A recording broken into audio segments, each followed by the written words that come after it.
ยังบ่เลิกบ่แล้วพี่น้องยังจุใจเนาะกับหม้อหม่าล่าฮอตพอตทะเลหม้อนี้เนาะมันคักแบบครบรสเลยอาหารทะเลทั้งหอยนางรมหอยแมงภู่ทั้งปลาหมึกก๊วยทั้งกั้งปลาหมึกอิหยังหั้นน่ะทั้งกุ้งทั้งหยังน่ะโอ๊ยครบสุดถึกใจประทับใจหลายท่านผู้ชมคันมาน่านนิ่งเนาะมากวางซีน่านนิ่งอย่าลืมมากินเด้อแซ่บหลายเนาะคักหลายถึกใจเนาะผ่านมาเนาะข้อยก็เคยกินแต่เป็นสุกี้หม่าล่าฮอตพอตเนาะ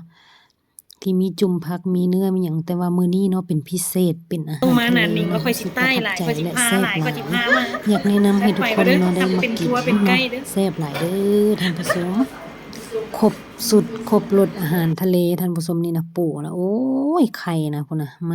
มากินนำกันพี่น้องเอ้ยมื้อนี้สะใจหลายได้กินอาหารทะเลโอ๊ยของโปรด